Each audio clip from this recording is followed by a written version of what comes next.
Alhamdulillahirrabbilalamin.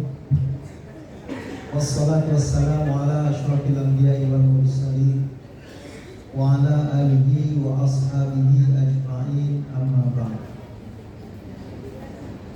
Yang sama-sama kita hormati Ustaz Azka Subhan, Deputi Kepala Perwakilan Bank Indonesia Sumatera Utara. Ya Ustaz beneran ini, bukan karena pakai kukiah ini ya. Beserta seluruh jajarannya yang hadir, yang saya hormati Pak Iswin, Ibu Haja, Ketua BKMT, alhamdulillah, ibu-ibu, bapak-bapak, ustaz, ustazah yang dimuliakan Allah. Alhamdulillah hari ini kita bertemu, pertemuan yang insya Allah akan memberi manfaat buat kita semua. Selawat berangkai salam pada Nabi kita Muhammad SAW. Allahumma salli ala sayyidina Muhammad wa ala ali sayyidina Muhammad. Ibu-ibu, bapak-bapak yang dimuliakan Allah, saya yakin bahwa ibu-ibu dan bapak-bapak sekalian adalah pencinta rupiah. Ya Bu, cinta sama rupiah? Ya. Bukan sekadar cinta kepada suami saja, cinta kepada istri saja, tapi cintanya akan lebih mantap kalau juga cintanya sama rupiah. Dan rupiahnya juga cinta sama kita. Ya Bu ya. Persoalannya sekarang cintanya yang gak datang-datang, rupiahnya yang gak datang-datang. Awak cinta sama rupiah, rupiah yang gak cinta kali sama kita. Kalaupun yang datang yang kecil-kecil itu ya. Ibu-ibu bapak sekalian, walaupun kita sudah terbiasa dengan rupiah, mencintai rupiah, tapi hari ini kita temanya bangga, paham, dan cinta. Kalau cintanya tadi kalau saya diajarin nih. Tapi bangga atau enggak, nanti kita lihat dijelaskan oleh kawan-kawan dari Bank Indonesia. Kan biasanya kalau kita bangga terhadap baju kita yang cantik, perlakuan kita itu akan istimewa. Kalau baju-baju biasa, nyucinya sendirian aja di rumah. Tapi kalau baju bagus, biasanya laundry, digosok gitu ya. Nah, kita sama rupiah, apakah perlakuannya nanti bisa ketahuan sama atau tidak? Ada rupiahnya dilipat, ada kecil kurang kecil lipat 2 masih kurang kecil ya, lipat 4, lipat 8, terus dimasukkan tadi mana-mana, kadang di kantong kemana. Itu bangga nggak sama rupiah? Kira-kira yang kayak gitu. Kalau dolar Amerika, ya punya dolar Amerika, punya kan Bu? Cita-citanya, Alibaba cita-citanya punya dolar. Itu berbeda Bu, kalau dia yang masih mulus belum ada lipatan dengan yang sudah berlipat-lipat, itu beda nilai tukarnya. Jadi makin mulus dia makin mahal. Nah itulah bagaimana orang sana memperlakukan mata uangnya. Kalau kita kadang-kadang udah gak ngerti lagi kita bentuk rupiah itu kayak mana, sampai bertengkar sama yang jualannya 50.000 nih kan. Enggak, ini 10.000, saking udah hancur-hancuran. Nanti diajarin gitu bagaimana kita cinta, konsekuensinya bangga, tapi diawali dengan paham. Salah satu untuk kepahaman misalnya, Ibu tahu nggak nyetak uang itu? Bapak tahu nggak nyetak uang itu? Pakai duit juga. Nyetak duit itu ada duitnya, nggak gratis nyetak duit itu.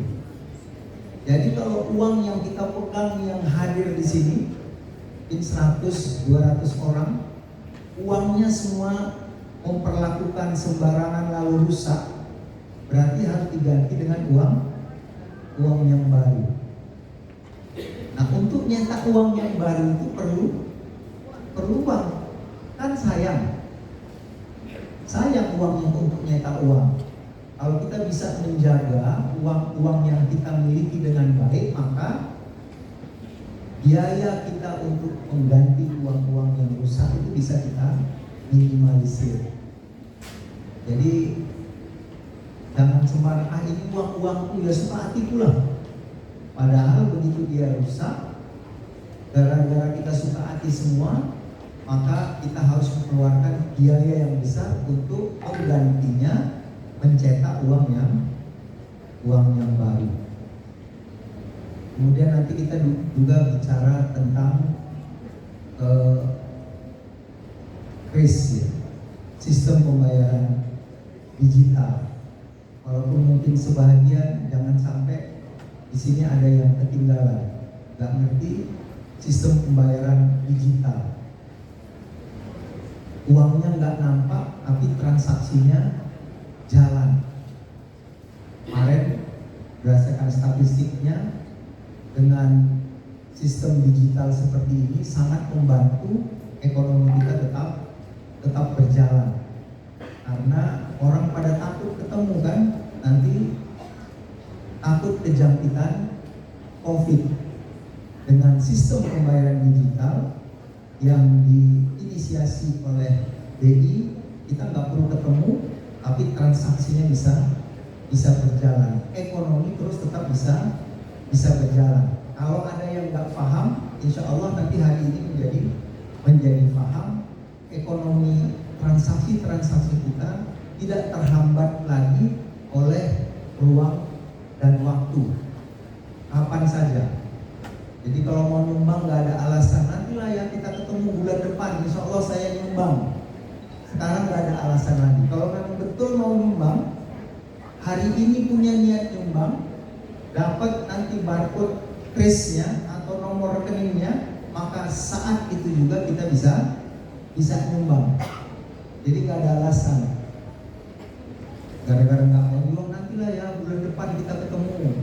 Malah bulan depan nantilah ya bulan depan lagi. Sekarang nggak ada alasan. Kalau dasar mau nyumbang dengan sistem yang diinisiasi ini, kemajuan zaman, maka semua kebaikan-kebaikan yang mau kita lakukan tidak harus tertunda-tunda. Hari ini mau berbuat baik, berinfak, bersedekah, hari ini juga kita bisa melakukannya walaupun orangnya yang mau kita bantu entah di mana. Saya mau bantu saudara-saudara kita yang ada di Turki dengan menggunakan sistem pembayaran digital, insya Allah kita bisa melakukan kebaikan itu saat ini juga. Oleh karena itu, saya mengucapkan terima kasih kepada pihak Bank Indonesia yang bekerja sama untuk melaksanakan acara ini. Masyarakat ngerti cintanya terhadap uang sudah, tapi dia bangga, dia memperlakukan uang yang dia miliki secara proporsional. Nggak lagi ada istilah ini uangku Pak, ini uangku Ustaz, suka hatiku lah mau kulipat-lipat berapa. Nggak lagi ada alasan seperti itu. Kita nanti memberikan pemahaman bagaimana kita harus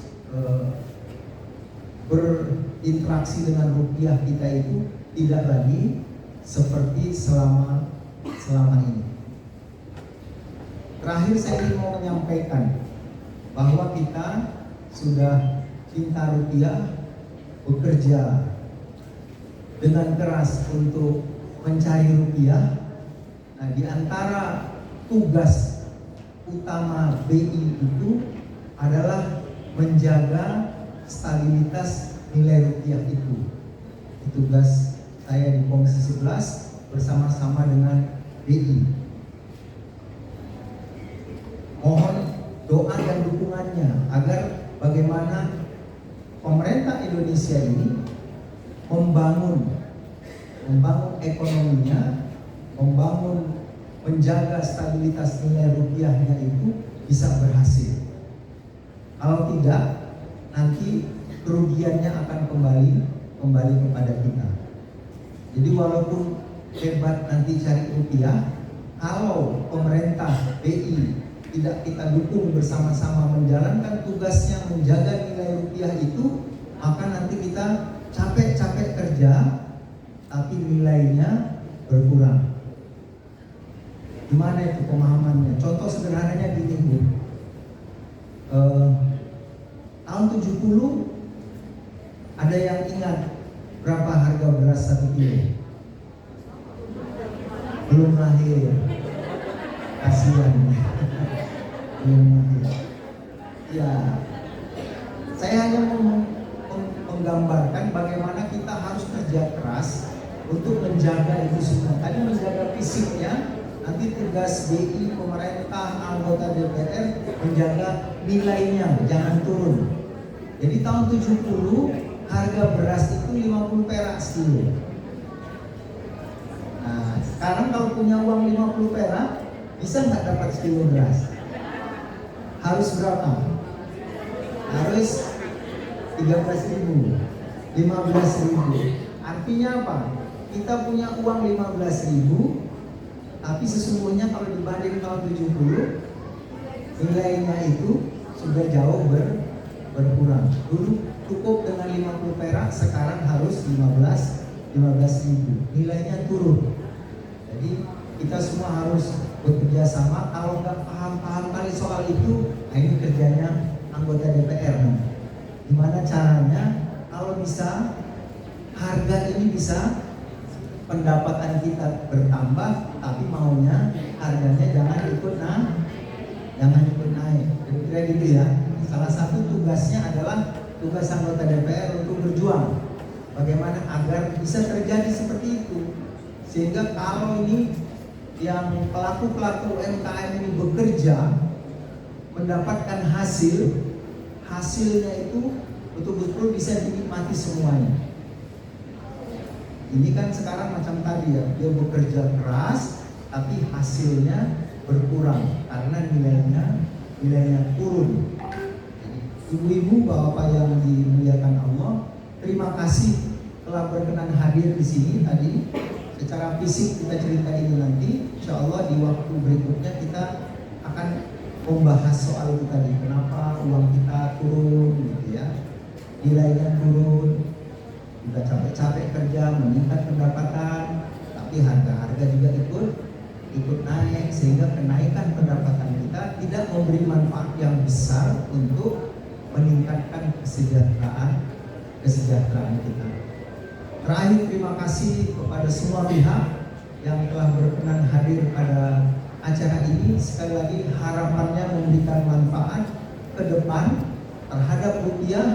Kita betul-betul bisa menjadi orang-orang yang paham, cinta, bangga, dan proporsional untuk memperlakukan uang yang sudah susah payah kita cari. Semoga ada manfaatnya. Mohon maaf atas segala kekurangan. Billahi taufiq wal hidayah. Assalamualaikum warahmatullahi wabarakatuh.